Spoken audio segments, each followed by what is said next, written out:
नमस्कार मित्रों, मैं प्रमोद कुमार पांडे, पत्रकार, सोशल एक्टिविस्ट एवं विधि विश्लेषक आप लोगों के बीच में फिर उपस्थित हुए हैं भ्रष्टाचार की कुंजी के इस एक नए एपिसोड में।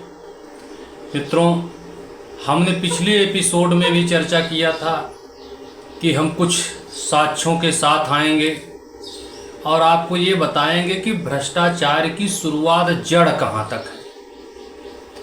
ऊपर से तो भ्रष्टाचार है ही, लेकिन वो पनपता पल्लवित कहां से होता है, उसकी जड़ कितनी गहराई में है।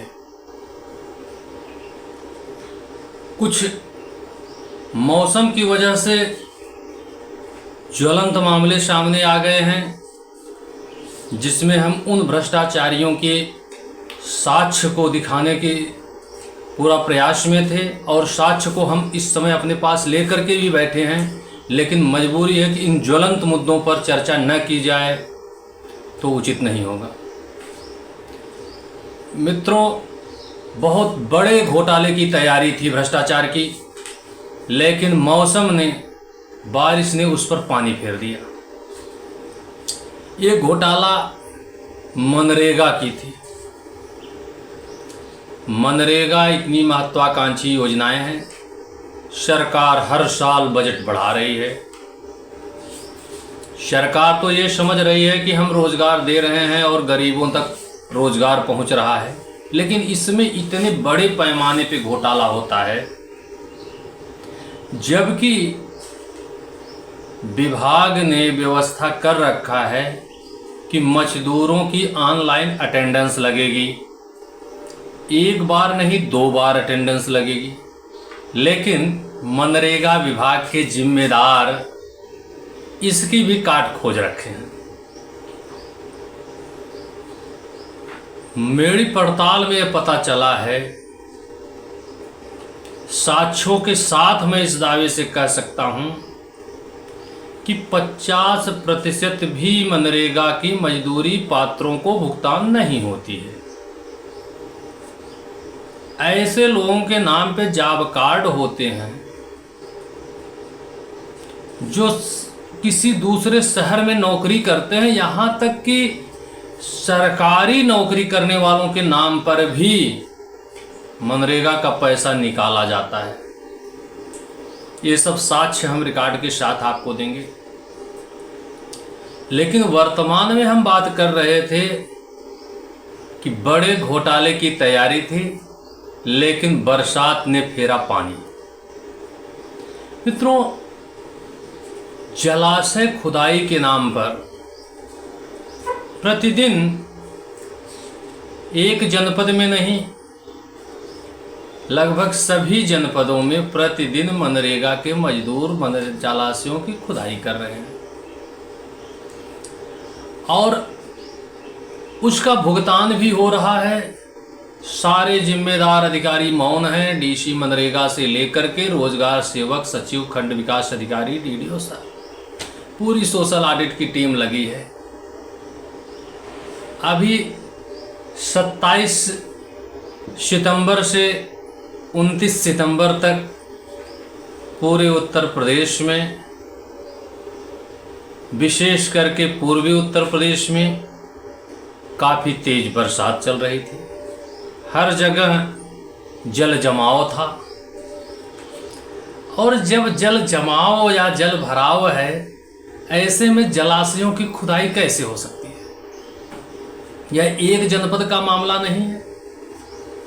लगभग सभी जनपदों में, सभी ब्लॉकों में उस समय भी मनरेगा के मजदूर जलाशयों की खुदाई कर रहे थे।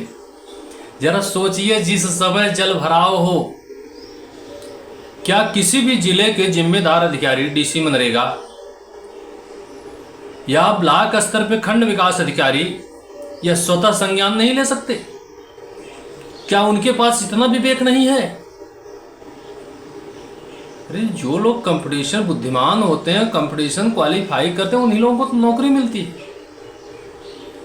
फिर ऐसे बुद्धिमान लोग जिनके जिम्मे इतनी बड़ी जिम्मेदारियां हैं, लोगों के हितों से जुड़े, रोजगार से जुड़े, सामाजिक सरोकार से जुड़े इतने दायित्व हैं, वे इतने गैर जिम्मेदार कैसे हो सकते हैं? हमको पता है, आपको पता है, आम व्यक्ति को पता है कि इन दिनों में भारी बरसात हो रही थी, हर जगह जल जमाव था। तो ऐसे में ऑनलाइन फिटिंग करके मजदूरी निकाली जा रही है। अभी इसकी खोज अधिकारी नहीं कर सकते। हम लोगों जैसे सोशल एक्टिविस्ट, मीडिया कर्मी, ये लोग इनके भ्रष्टाचार की जब खोज करके मामले को सार्वजनिक कर देते हैं, तब इनमें थोड़ी बहुत हरकत आती है। वर्तमान में एक युवा एंटी करप्शन टीम जो रजिस्टर्ड है, प्राइवेट लोगों के द्वारा चलाया जा रहा है जनहित का कार्य।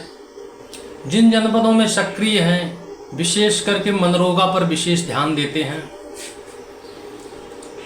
उन लोगों द्वारा जिन जनपदों में विशेष, उदाहरण के तौर पे सुल्तानपुर जनपद की हम बात करते हैं, यह एक जिले की स्थिति नहीं है, ये घोटाला हर जिले में, हर ब्लॉक में हो रहा है।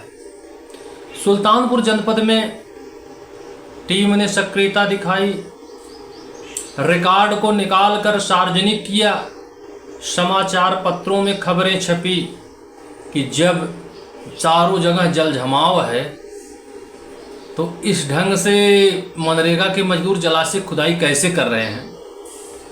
तो सुल्तानपुर के डीसी मनरेगा ने संज्ञान में लेते हुए संबंधित सचिव, रोजगार सेवक और तकनीकी सहायक मनरेगा को नोटिस जारी करते हुए कारण बताओ नोटिस जारी कर स्पष्टीकरण मांगा। इसीलिए हम कहते हैं कि बड़े घोटाले की तैयारी थी, लेकिन बरसात के पानी ने उस पर पानी फेर दिया। अब हर ब्लॉकों से इस ढंग के सत्यापन होने शुरू हुए तो अनिया सुइया के वीडियो निशा तिवारी ने बताया कि हमारे ब्लॉक पर भी कई गांवों में ऐसी शिकायतें आई थी। संबंधित सचिव को और रोजगार सेवक को नोटिस जारी कर कारण बताओ नोटिस जारी करके जवाब मांगा गया है। जवाब मिलने पर कार्रवाई की जाएगी। इसी तरह करौंदी के खंड विकास अधिकारी प्रमोद पांडे ने बताया कि हमारे यहाँ 18 गांव में ऐसे मामले संज्ञान में आए हैं। किसी गांव में 60 मजदूर लगे थे, किसी में 70, किसी में 20, किसी में 50, किसी में 30। सारे गांवों की सूची भी दिया जो समाचार पत्रों में प्रकाशित है, और उनके द्वारा सारे वो लेटर भी दिखाए गए जो संबंधित सचिव, ग्राम प्रधान और रोजगार सेवक को जारी करके स्पष्टीकरण मांगा गया है। तो सोचिए, किसी ब्लॉक में 10 गांव, किसी ब्लॉक में 18 गांव, किसी ब्लॉक में 20 गांव, जिसमें एक एक गांव में 60-60, 70-70 मजदूर लगे हुए हैं और जलाशय की खुदाई कर रहे हैं, जबकि हर जगह जल जमाव है, जो संभव ही नहीं है। अगर बरसात नहीं होता, एंटी करप्शन की टीम और मीडिया इसको सार्वजनिक नहीं करती, तो वहां भी घोटाले नहीं पकड़े जाते। अगर निष्पक्ष जांच हुई तो एक जनपद में करोड़ों का घोटाला 2 दिन में स्पष्ट रूप से सामने आएगा और कई जिम्मेदार अधिकारी कर्मचारी इसमें नपेंगे। लेकिन यह मामला अकेले सुल्तानपुर जनपद का नहीं है। जनपद जौनपुर में भी तमाम इस तरह की घटनाएं हैं, लेकिन यहां रिकॉर्ड निकाल करके इन अधिकारियों को नहीं दिया गया, तो इनके यहां सब क्लीन है। लेकिन कुछ ब्लॉकों के, कुछ ग्राम सभाओं के रिकॉर्ड को हमने निकाल लिया है। यद्यपि शीघ्र ही इस पर त्वरित कार्रवाई विभाग ने नहीं किया। इन मामलों को मीडिया के माध्यम से, समाचार चैनलों के माध्यम से और व्यक्तिगत मिल करके भी माननीय मुख्यमंत्री जी को अवगत कराया जाएगा। जनपद जौनपुर में ही बक्सा ब्लॉक में, महाराजगंज ब्लॉक में, सराय खाजा ब्लॉक में, इन जगह जहाँ तक रिकॉर्ड हमने अभी देख लिया है, वहाँ भी ऐसे बहुत से गांव हैं जहाँ पर कार्य उस दिन भी चल रहे थे, जबकि संभव ही नहीं है। हर जगह जल जमाव था और बरसात पूरे दिन चल रही थी, लेकिन जो मनरेगा के मजदूरों के अटेंडेंस और फोटोग्राफ लगे हैं वो एकदम सेफ मौसम के। तो आप समझ सकते हैं कि इसमें भ्रष्टाचार की जड़ है कहाँ से हो रही है। कुछ तो ऐसे रोजगार सेवक हैं जो अपनी माँ को, पत्नी को, भाई को, भौजाई को सबका जॉब कार्ड बना करके किसी न किसी गांव से मजदूरी का भुगतान करते रहते हैं। आपस में इन लोगों का एक गिरोह भी है। एक गांव में कहावत है, तू कहीं न मोर मैं कहीं तोर। तुम अपने परिवार का हमारे यहाँ अटेंडेंस लगा दो, हम अपने परिवार का आपके यहाँ अटेंडेंस लगा दो। ऐसे करके ये लोग भरपूर प्रतिदिन बीसों की मजदूरी लेकर के अपने जेब में भरते हैं। यहाँ तक कि जो औरतें प्रेग्नेंट हैं, डिलीवरी हुई है, उस समय भी मनरेगा की मजदूरी ले रहे हैं, जबकि सरकार तो सरकारी नौकरी करने वाले महिलाओं को भी 3 महीने का अवकाश देती है। ऐसे में तो इन्होंने दोहरे कानून का उल्लंघन किया है और वो महिलाएं मनरेगा की मजदूरी ले रही हैं। कुछ रोजगार सेवकों पर तो उस ग्राम सभा के लोगों ने लिखित रूप से शपथ पत्र के साथ दिया, जॉब कार्ड धारकों ने, कि हमसे अंगूठा लगवाकर जबरदस्ती पैसा निकलवा कर ले लेते हैं। न मैं कार्य करता हूं, न मनरेगा की मजदूरी पाता हूं, हमारे खाते से निकलवा के जबरदस्ती ले लेते हैं। शपथ पत्र के साथ शिकायतें डीसी मनरेगा, जिलाधिकारी, मुख्य विकास अधिकारी, डीडीओ महोदय को दिया जाता है, लेकिन जांच के नाम पे एक कहावत है, ढाक के वही 3 पात।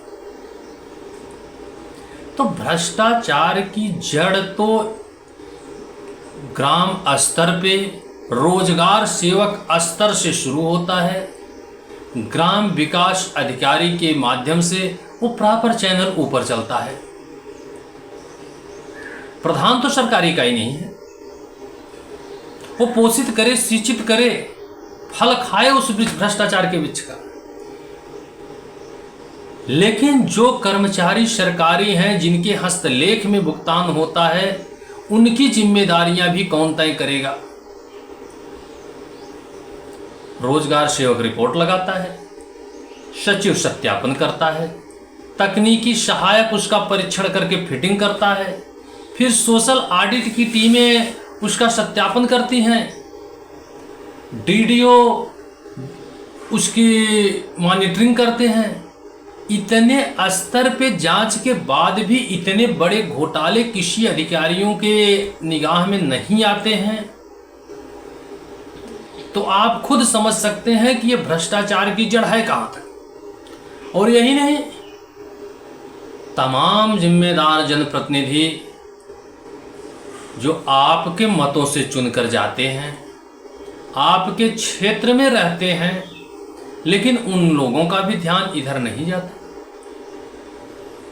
क्योंकि अगर उनका ध्यान इधर जाएगा तो यही अधिकारी, वरिष्ठ अधिकारी, उनके भी भुगतान के जिम्मेदार हैं, उनके घोटालों को पर भी रोक लग जाएगी। इसलिए न तो वो उनका देखेंगे, न किसी का देखेंगे। भाड़ में जाए जनता, अपना काम बनता। जनप्रतिनिधि और अधिकारी घोटाले में इसी तरह से संलिप्त हैं। हम अगले अंक में कुछ और नए साक्ष्यों के साथ आपको भ्रष्टाचार की कुंजी में नई स्टोरी के साथ आएंगे और इन भ्रष्ट अधिकारियों की पोल खोलने का प्रयास करेंगे। तब तक आप अगर हमारे चैनल को सब्सक्राइब नहीं किए हैं तो सब्सक्राइब करके बेल आइकन की बटन दबा दीजिए, जिससे भ्रष्टाचार की नई स्टोरी आप तक तुरंत पहुंच सके। तब तक के लिए नमस्कार। जय हिंद, जय माँ भारत।